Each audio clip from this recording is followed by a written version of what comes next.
We have live team coverage of the severe weather tonight. Fox 35's Marie Ettinger is live in Melbourne, which has been hit really hard over the past several days. But we begin in Port Canaveral with Fox 35's Connor Hansen. And Connor, we're hearing reports that the launch pad where the Falcon Heavy rocket is currently standing was actually hit by lightning.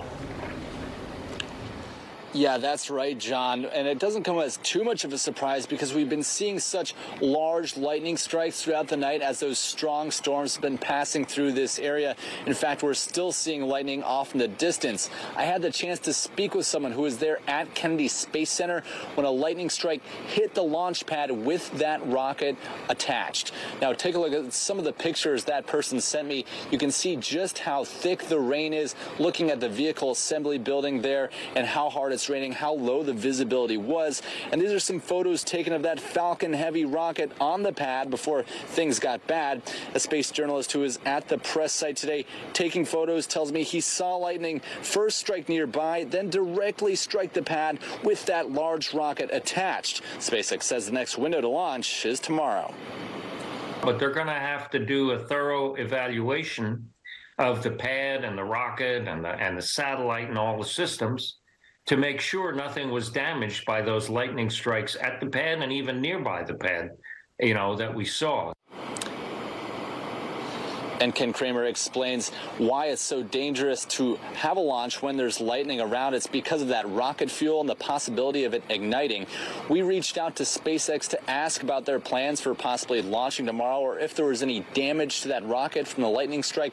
We'll let you know as soon as we hear back. Reporting live in Port Canaveral, Connor Hansen, Fox 35 News. Thanks, Connor. And our storm team coverage continues with Fox 35's Marie Ettinger. She is live in the Fox 35 Storm Team Thunder Truck. Marie, good evening. Where are you and what are you seeing out there?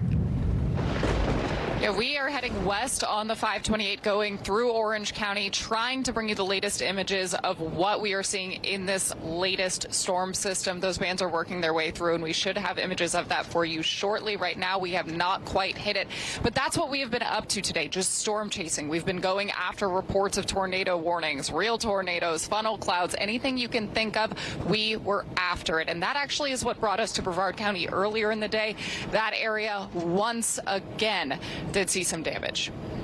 This is in Titusville, at Titus Landing specifically.